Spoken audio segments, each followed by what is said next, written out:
There's a dramatic new campaign here in New York to get smokers to kick the habit. NBC's Peter Alexander has details on a spot we've all been talking about. Peter, good morning to you. Matt, good morning to you. With the new tax increases that went into effect this week, New York City now sells the most expensive cigarettes in the country, nearly $10 for a single pack.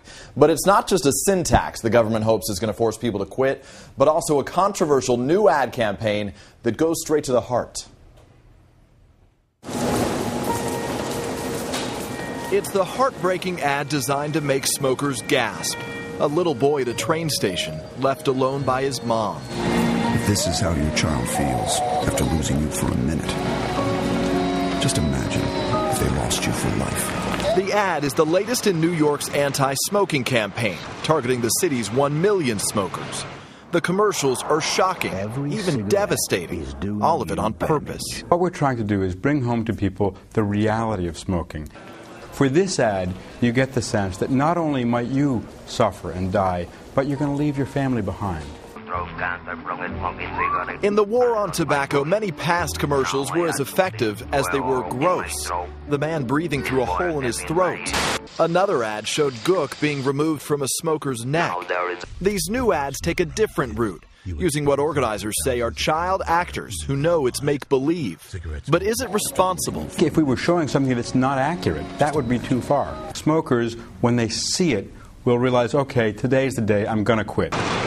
In New York City, 300,000 smokers have quit since dramatic ads first started running in 2002.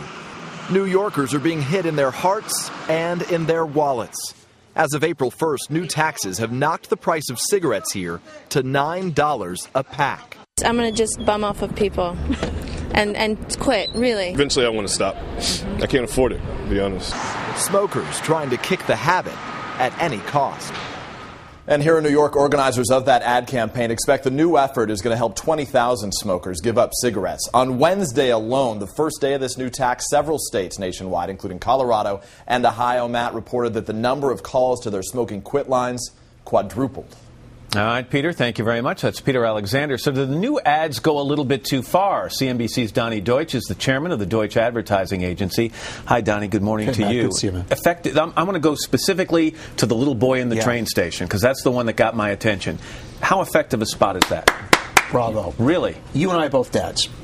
A great ad is a one-on-one sales pitch. If I said to you, hey, Matt, let's say you smoke. Stop smoking. It's going to hurt your lungs. And you go, say, Matt, you got kids. How about if your boy is the only one at a Little League game without his dad? That's going to get to you.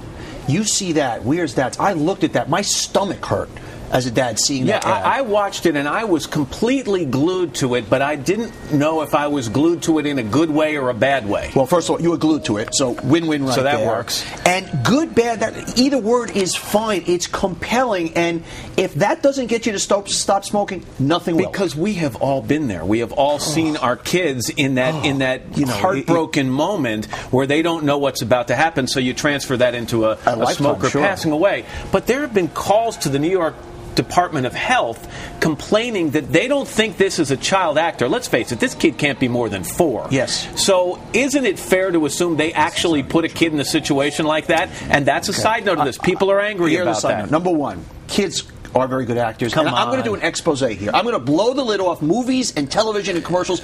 Maybe sometimes they make a kid cry. But if it saves 20,000 lives for 5 seconds of a kid cry, I'll take that trade. But I just want your honest advertising opinion. That little boy in that ad, did they tell him this is a commercial, everything's going to be okay, or do you think they put a kid in a spot and they took his mom away and that was natural? I think one of two things happened. Either, honestly, there are kids that are great actors, or maybe they didn't take a kid's mom away, but they did something to make the kid cry. Would I do that? No. Like I said, if a kid cries for 10 seconds, we save 20,000 lives, I'm all in.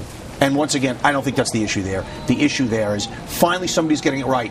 You can't scare people into not smoking by saying it's going to hurt your health. Actually, that's kind of an appeal of smoking to young people. Oh, I'm going to beat death and whatnot. They've tried that for years. This is a great tactic. As I said, Matt, you can't stop staring at this thing. Every time, usually I'm staring at you, but I'm staring at this seriously. I can't take my eyes off that ad. And I have a buddy of mine who smokes, and the thing I'm always saying to him is, dude, you got a bunch of kids. What are you doing? Who's going to be there if you're not there? And this is brilliant. And once again, that sidebar issue, did they make the kid cry? I don't know. You know me. And in the big picture, you don't really care. I'm not saying I don't care because I'm going to get thousands of letters. I wouldn't put my kid in ads. the issue here is we're going to save some lives. Donnie Deutsch. Good to see you. I hope you're feeling okay, man. Thank you. I am. Thank but you very has much. anybody asked you, is this real, by the way, the sling? No, I'm Has a child, anybody asked I'm a this guy child this? actor. I mean, you don't. The ratings are through the roof. By you the don't way, need it. you have a special coming up tonight on CNBC called The Entrepreneurs. It airs at 9 p.m. Eastern, 10 p.m. Pacific time. Good luck with that, all right?